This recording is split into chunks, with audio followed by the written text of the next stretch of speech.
சிலர் வந்து வரலன்னாலும் வெளியிலேயே வரமாட்டேங்கிறாரு அப்படின்னு சொல்கிறாங்க. ஒரு பொது நிகழ்ச்சியில் வந்து கலந்துக்கிறது ஒன்றும் தப்பு இல்லையே. ஒரு நார்மலாக யார் நிகழ்ச்சி இது கூவாகம்ன்றது கேட்டால் திருநங்கைகள் அவர்களால் சேர்ந்து எல்லாரும் சேர்ந்து நடத்தக்கூடிய ஒரு நிகழ்ச்சி. அந்த நிகழ்ச்சியில் வந்து அவர் அழைப்பு கொடுக்கும்போது கேட்டால் மறுக்க முடியாது. ஸோ அது போய் அவர் பங்கேற்கும் போது அப்போது வந்து அவருக்கு வந்து திடீர் உடல் நலக்குறைவுன்றது அப்போது அவருக்கு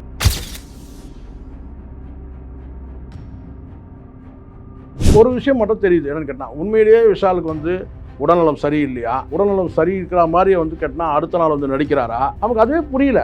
மதகஜராஜாவுக்கு வந்து அந்த இதுக்கு வந்த அந்த நிகழ்ச்சிக்கு வந்தபோது கேட்டால் வந்து வைரல் ஃபீவர், கை நடுக்கம்லாம் இருந்துச்சு. அதே 4 நாளில் வந்து நான் கேட்டால் நார்மலாக வந்து எனக்கு அதெல்லாம் ஒன்றும் கிடையாது, ஒன்றும் பிரச்சனை இல்லைன்னு சொல்லி சொன்னதை பார்த்தோம். இப்போ இதில் வந்து பார்த்தீங்கன்னா நார்மலாக வந்த மனுஷன் மயக்கம் வச்சு விழுந்துட்டாருன்னு தகவல் இருக்குது. இது உண்மையிலே வந்து கேட்டால் அவருக்கு உடல்நலம் சரியில்லைன்றது உண்மையா, உடல்நலம் சரி இருக்கிற மாதிரி நடிக்கிறாரா, இல்லை உடல்நலம் சரியில்லாத மாதிரி நடிக்கிறாரான்றது அது வந்து ஒரு புரியாத புதிராக இருக்குது விஷாலினுடைய நடவடிக்கை.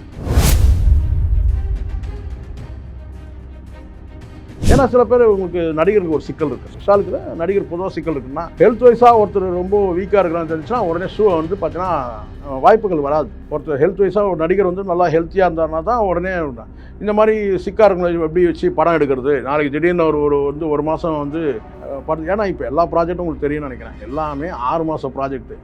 2 மாதம் தான் படம் எடுக்கிறவங்களும் இப்போ கிடையாது சார். எல்லாம் பெரிய ஸ்டாருங்கன்னா 1 வருஷம், இந்த அடுத்த வருஷம் ரிலீஸ்க்கு இந்த வருஷம் தான் கால் ஷீட் கொடுத்து 1 வருஷமாக நடிக்கிறாங்க. அப்போ என்ன ஆகும்னா, இவரை வச்சு நம்ம படம் எடுக்கும்போது இவருக்கு வந்து ஏதாவது ஹெல்த் ப்ராப்ளம் வந்து படுத்துட்டாருன்னா என்ன செய்யறது, நம்ம போட்ட பணம் என்ன ஆகுது. ஸோ இந்த பயம் வந்து எல்லா ப்ரொடியூசருக்கும் இருக்கும்.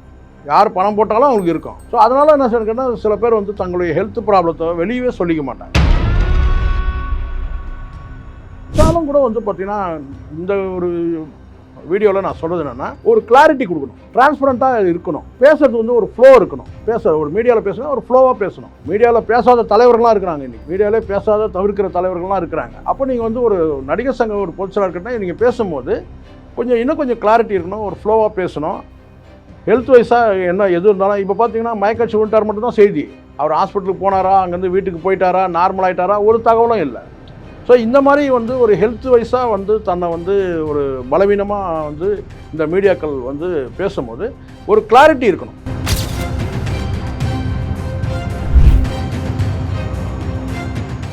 டிஎன் மீடியா நேயர்களுக்கு வணக்கம். இன்று நம்முடன் நேர்காணலுக்காக பத்திரிகையாளர் சேக்குவரா ஜெய்சங்கர் சார் இணைந்திருக்காங்க. வணக்கம் சார். சார் வணக்கம் சார். வணக்கம். விழுப்புரத்தில் மிஸ் திருநங்கை விழா ஒன்று நடக்குது. அதில் விஷால் அவர்கள் கெஸ்ட்டாக வந்து பங்கேற்கிறார். மேடையிலே பார்த்தீங்கன்னா அவர் வந்து மயக்கம் போட்டு கீழே விழுறாரு.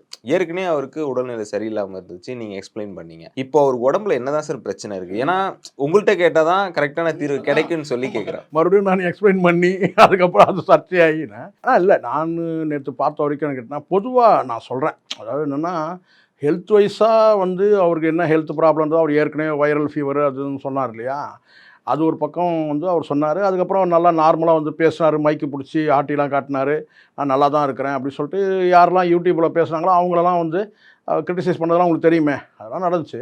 ஆனால் நேற்று நடந்த அந்த விஷயத்தில் பொதுவாக நான் சொல்கிறேன், ரொம்ப கூட்ட நெரிசலில் போனாங்கன்னா சில பேருக்கு அது வந்து ஒத்துக்காது. கூட்ட நெரிசல்னு ஒன்று இருக்குன்னு, அது எந்த கூட்டம்னா இருக்கட்டும், என்னென்னு கேட்டால் ஒரு கட்சி கூட்டமாக இருக்கட்டும், ஒரு ரொம்ப நெருக்கடி அதிகமாக உள்ள இடத்துல வந்து அவங்க போனாங்கன்னா இந்த மாதிரியான தள்ளுமுள்ளுலாம் பண்ணிட்டு போகிறாங்க இல்லையா.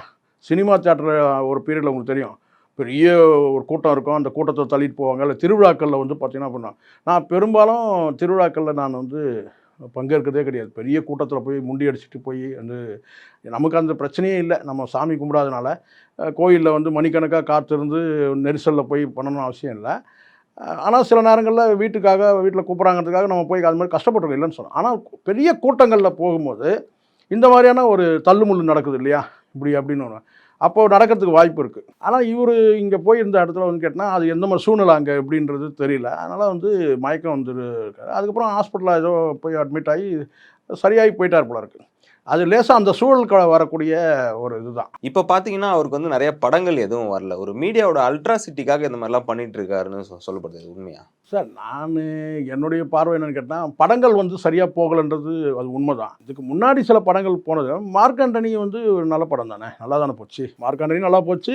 மதகஜராஜாவும் அப்படி இப்படி வந்து பழைய படமாக இருந்தாலும் கூட அது வந்து ரிலீஸ் ஆனதும் நல்லா தான் போச்சு. ஸோ அதில் ஒரு பெரிய நெருக்கடி இல்லை. இப்போ சமீபத்தில் அவர் வந்து இந்த சர்ச்சையில் சிக்கினார்ல, May 18 அன்னைக்கு வந்து ஒரு ஸ்டார் நைட் ப்ரோக்ராம் வந்து ஃபிக்ஸ் பண்ணியிருந்தாங்க.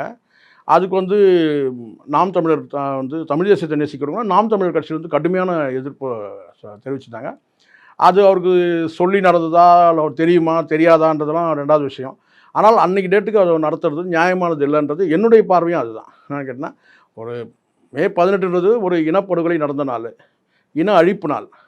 அன்னைக்கு தேதிக்கு வந்து அதை வந்து அந்த நிகழ்ச்சியை பண்ணுறதுன்றது கேட்டால் தமிழ்நாட்டில் பண்ணுறது அது வந்து ஏற்புடையதாக கிடையாது. அதை வந்து அவாய்ட் பண்ணிடலாம். ஆனால் விஷால் வந்து அதில் வந்து விஷால் வந்து பெரிய அளவில் விளம்பரம் பண்ணியிருந்தாங்க. விஷால் வந்து நடிகர் என்பதை காட்டிலும், பெரிய நடிகர் என்பதை காட்டிலும், அவர் வந்து நடிகர் சங்கத்துக்கே ஒரு வந்து பொதுச் செயலாளர் இருக்கும்போது கேட்டால் அவர் அங்கே பெருசாக ஃபோக்கஸ் பண்ணியிருந்தாங்க அந்த போஸ்டர்லேயும் சரி விளம்பரம். ஸோ இது வந்து கேட்டினா வந்து மற்றவர்களை கடுப்பேற்றும் போது கேட்டினா கடுமையான எதிர்ப்பு வந்து தெரிவித்தாங்க. அது யாரும் எதிர்பாராத அளவுக்கு வேர்ல்டு வைடு வந்து பார்த்திங்கன்னா எதிர்ப்பாயிடுச்சு விஷாலுக்கு. எல்லாரும் விஷாலை வந்து விமர்சனம் பண்ணுறக்கூடிய, ஏன்னா நிகழ்ச்சி ஏற்பாடு செய்யக்கூடிய அந்த கமிட்டியில் இருக்கிறவங்களே வந்து பார்த்திங்கன்னா வந்து விஜயோட தீவிரமான ரசிகர்கள் அல்லது அவருடைய மேனேஜர்லாம் சொல்கிறாங்க. ஆனால் வந்து இதை வந்து இந்த ப்ரோக்ராம் வந்து கேட்டினா அங்கே ஃபோக்கஸ் பண்ணுறது எல்லாமே கேட்டினா விஷாலை ஃபோக்கஸ் பண்ணாங்க.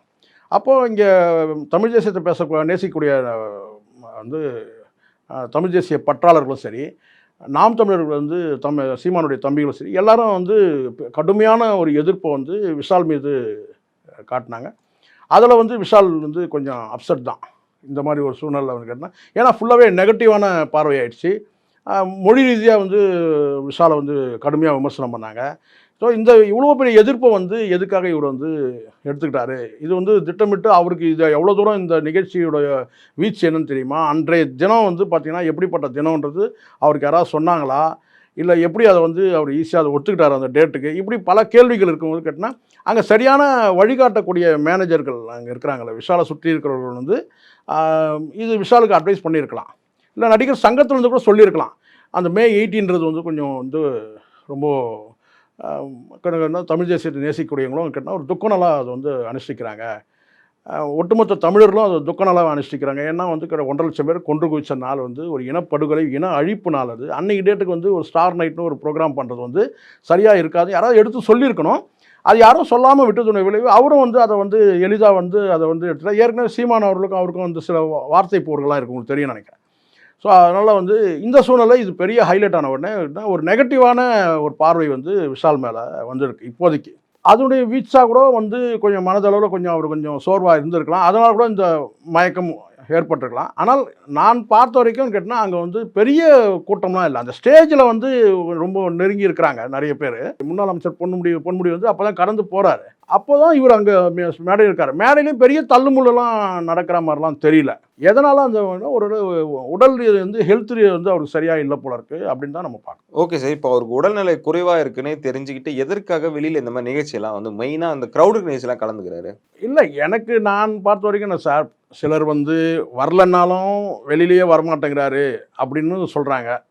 ஒரு பொது நிகழ்ச்சியில் வந்து கலந்துக்கிறது ஒன்றும் தப்பு இல்லையே.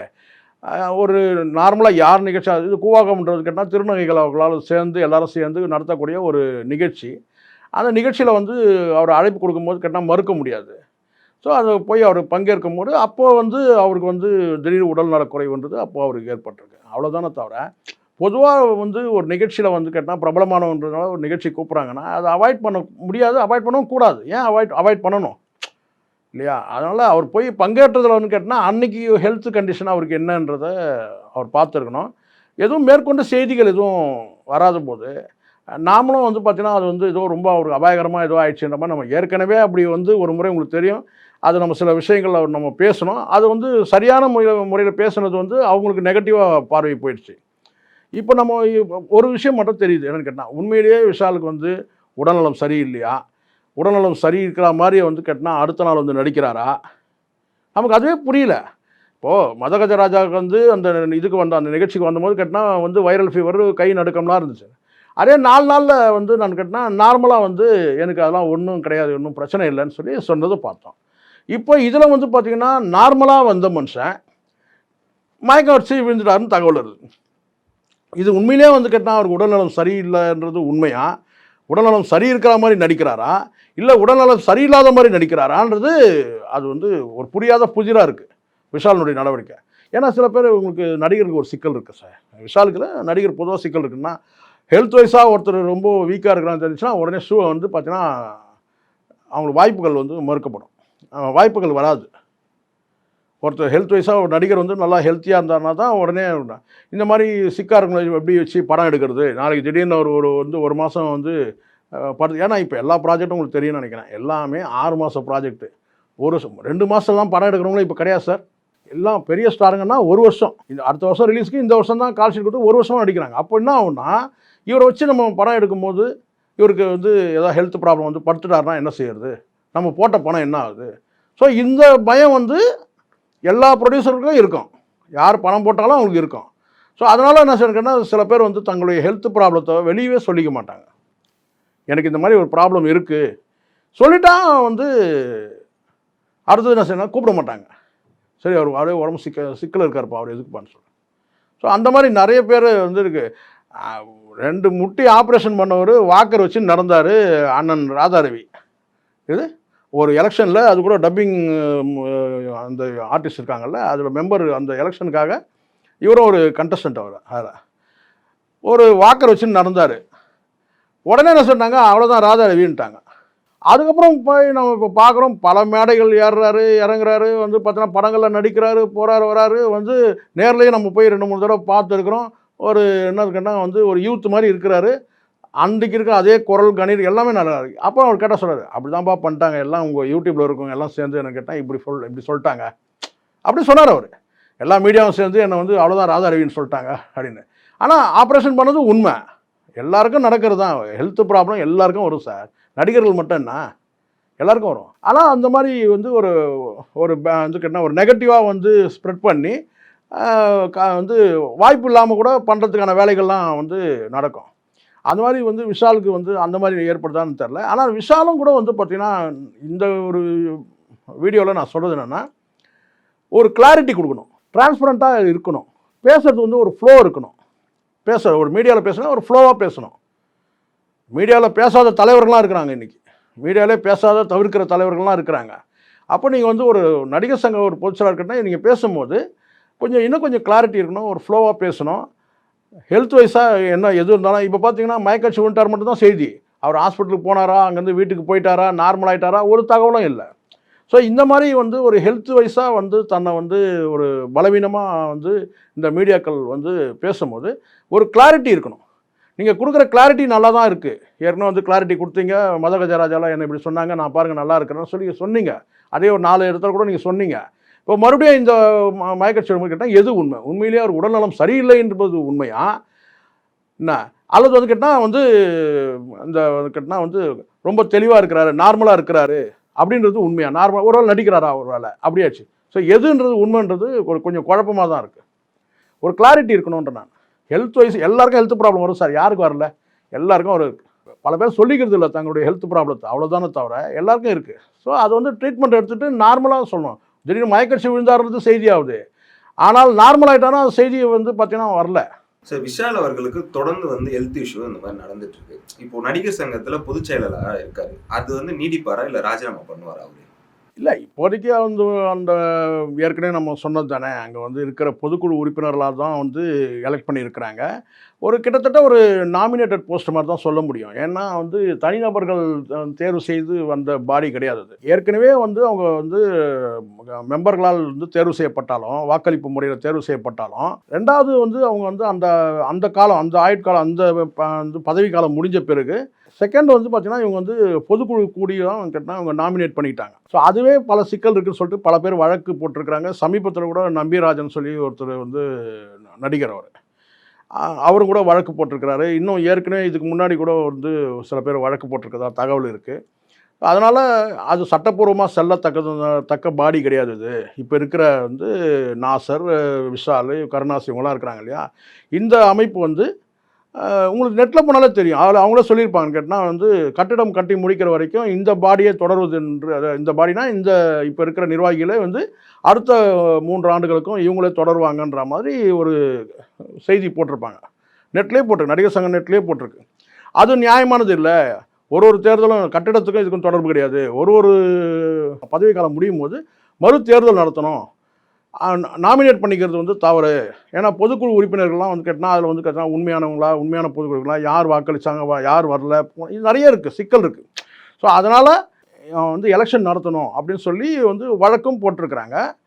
எப்போவுமே மாறக்கூடியது தானே சார். எல்லாரும் ஒரே நிலை. இப்போ உடல்நிலை நல்லா இருக்குது, நல்லா இல்லைன்றது வேறு விஷயம். பதவிக்காலம் முடிஞ்சிடுச்சுன்னா ஒவ்வொரு காலகட்டத்தில் மாறி இருக்கிறாங்க. எம்ஜிஆர் இருந்தார், சிவாஜி இருந்தார், அதுக்கப்புறம் வந்து விஜயகாந்த் இருந்தார், ராதாரவி இருந்தார், சரத்குமார் இருந்தார். இப்படி அவங்களுடைய காலங்கள் வந்து கொஞ்சம் காலம் இருக்கிறாங்க. அப்புறம் வேறு புதிய நபர்கள் வருவாங்க.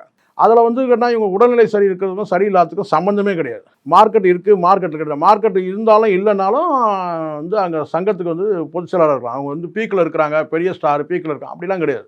ஸோ ஒவ்வொரு காலகட்டத்தில் பதவி காலத்தில் விஜயகாந்த் இருந்தார், வந்து ராதாரவி இருந்தார். நீண்ட காலம் இருந்தது ராதாரவி தான். அங்கே நீண்ட பதவி காலம் அங்கே வந்து அவர் வந்து சங்கத்துக்கு தலைவராக இருந்திருக்காரு. அதுக்கப்புறம் பொதுச் செயலராக இருந்திருக்கிறாரு. அப்புறம் சரத்குமார் இருந்தார். இப்போ அடுத்தது விஷால் வந்திருக்காரு. விஷாலுக்கு பிறகு வேறு யாராவது வரலாம். ஸோ சங்கத்தை வந்து தேர்தல் நடத்தாமல் ஒரு விஷயம் கிளியராக சொல்கிறேன். ஒரு சங்கத்துக்கு வந்து அடிப்படை உறுப்பினர் பதவிகளால் தேர்வு செய்யப்பட்டால் தான் அந்த சங்க நிர்வாகிகள் வலிமையாக இருக்கிறாங்கன்னு பொருள். எந்த சங்கமாக இருக்கட்டும். நான் தொழிற்சங்கத்தை கிட்டத்தட்ட ஒரு 17 வருஷம் நடத்தணுன்ற அடிப்படையில் நான் சொல்கிறேன். நீங்கள் சங்க நிர்வாகிகள் வந்து ஏகமனதாக தேர்வு செய்கிறாங்க, போட்டியிடறதுக்கு ஆளே இல்லை அப்படின்னு நான் சொன்னால் கூட நீங்கள் பேலட் பாக்ஸ் வைக்கணும். அங்கே சொல்லாங்க ஏகமனதாக தேர்வு செய்யப்பட்டாங்க. பொதுக்குழு உறுப்பினர்லாம் கை தூக்கி அவங்களுடைய வாக்களிக்கிறத வந்து அவங்க ஆதரவு தெரிவிச்சிட்டாங்க. இங்கே வந்து பார்த்திங்கன்னா பேலட் பாக்ஸ் வச்சு அங்கே வாக்களிப்பு முறையில் வந்து தேர்வு செஞ்சால் தான் அதுதான் வந்து ரகசிய வாக்கெடுப்புன்னு சொல்கிறாங்க இல்லையா, அதுதான் பகிரங்கமாக தேர்தலை அறிவித்து ரகசிய வாக்கெடுப்பு மூலமாக நீங்கள் வந்து நிர்வாகியாக தேர்வு செய்யப்பட்டால் தான் அதுக்கான வலிமை இருக்குது. மற்றபடி இது வந்து நாமினேட்டட், இது வந்து ஜெனரல் பாடி மெம்பர்களால் ஒரு நாமினேட் பண்ணிட்டாக்கா அதுக்கு அந்த அளவுக்கு வலிமை கிடையாது. ஸோ அதனால் இப்போ இருக்கிற பாடியை பொறுத்த வரைக்கும் நடிகர் சங்க பாடின்னு கேட்டால் பெரிய வலிமையான பாடின்னு சொல்ல முடியாது. இவங்களே கூட தேர்தல் நடத்தி மீண்டும் இவங்க வராங்கன்னு வச்சுக்கோங்களேன், அப்போ கண்டிப்பாக வந்து அதை வந்து யாருமே எதிர்க்க முடியாதுல்ல, ஏற்றுக்கிட்டு தானே ஆகணும். இதே விஷாலே மீண்டும் கூட தேர்தல் நடத்தி அவர் மீண்டும் கூட அவர் தலைவராக வரலாம். அதனால வந்து கேட்டால் வந்து இப்போ இருக்கிற பாடி வந்து பார்த்தீங்கன்னா அவர் வந்து இல்லைங்க, அவர் கடைசி வரைக்கும் அவர் வந்து வாழ்நாள் இருக்க வரைக்கும் அப்படியே அவரே தலைவராக இருப்பார்லாம் சொல்ல முடியாது. சங்கம்னா அதுதான், எலெக்ஷன் வைக்கணும், உறுப்பினர்கள்லாம் வாக்களிக்கணும், தேர்வு செய்யப்படணும். அதனால் இப்போ இருக்கிற பாடி, அதனால தான் நம்பிராஜன்றவர் ஒருத்தர் வந்து இப்போ ரீசெண்டாக கேஸை போட்டிருக்காரு. அந்த கேஸு வந்து நிலுவையில் வந்து பார்த்தீங்கன்னா இப்போ இருக்குதுன்னு நினைக்கிறேன். அது என்ன ஆச்சுன்னு டீட்டெயில் தெரியாது. ஸோ அதனால் அதுதான் தகவல். எங்களோடு இணைந்து பல்வேறு தகவலை பகிர்ந்ததற்கு மிக்க நன்றி. நன்றி சார்.